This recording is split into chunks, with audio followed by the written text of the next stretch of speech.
Okay, so we're going to do this problem. Suppose out of 120 students, 10 complete 10th grade or 10 years of school, 50 complete high school or 12 years of school, 45 complete college or 16 years of school, and the rest complete a PhD or 20 years of school.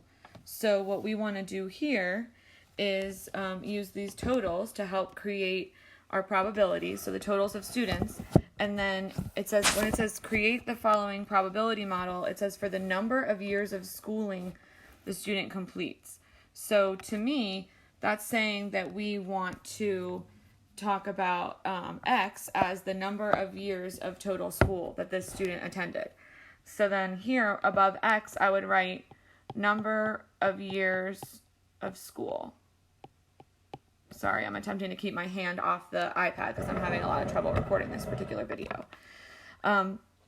Okay, so in our outcomes, we would say that this is how we're going to identify the number of years. So we could call this 10th grade, this one high school, this one college, and this one PhD.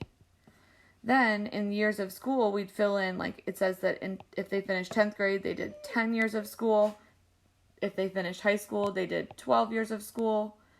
If they went to college, it says they did it in 16 years of school.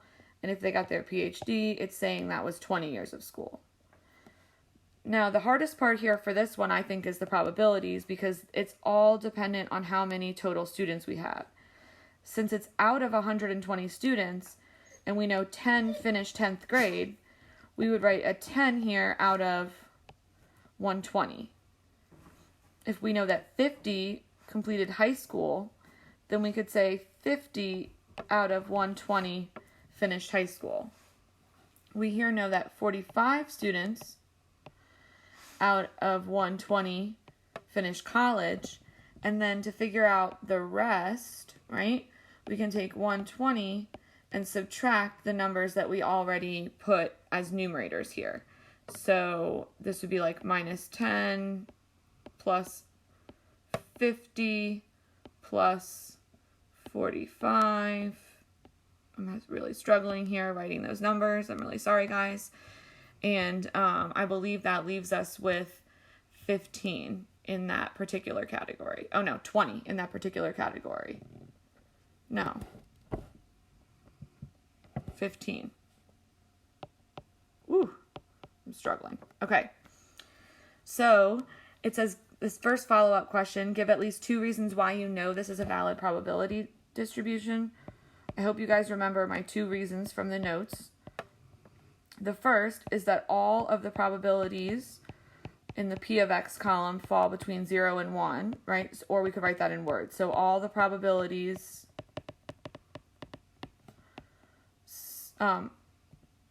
not some, fall between 0 and 1, right? That's what we're really saying in the first one.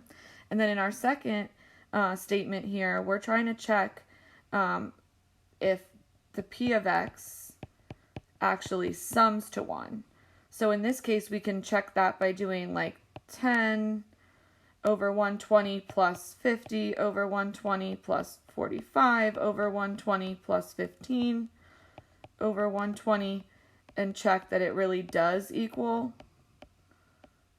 to 1, or 120 over 120, right? So we would check that all P of X sum to 1 as well. If you don't like how I just added those fractions together and that just terrified you, then you can go ahead into your calculator and add the fractions together. But then when it asks us to find the expected number or the standard deviation, this is when I would go to my calculator and I would go ahead and put these values. X is going to become list 1, P of X will go ahead and become list 2, and run 1 var stats on L1 and L2.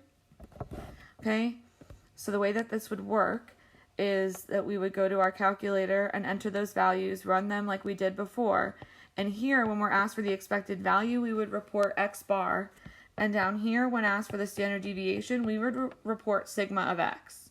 So if you look at this, I do not want you to round to the nearest whole number. I just want you to round to, let's say, 2 decimal places. So if you go and put these in correctly into your calculator, you actually get that the mean here is 14.33 years, and that the standard deviation is 2.9814. I have no idea why I decided to record 4 decimal places, years. And those are our final answers for example 4. I'm hoping that together, the 3 example videos will really help you complete the expected value problem on your take-home quiz. Note that when you buy a stock or it's priced at a specific value, that's what you're paying to play the game. So a little take-home quiz. So if you watch this video, you get a special note. It's a take-home quiz number 6 note, right? When you priced at, right, in the wording on the quiz is telling you that you're going to pay that much to play, right? To play, the idea here is that you're playing the stock market, okay?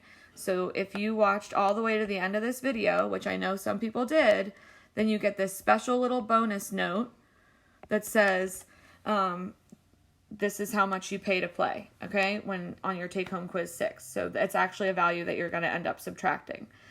So hopefully this is helpful enough for you to get a head start. And then remember that if you look at my new announcements and everything, I will now be available online during our class time. So I wish you the best of luck. And as always, let me know if you have any questions at all.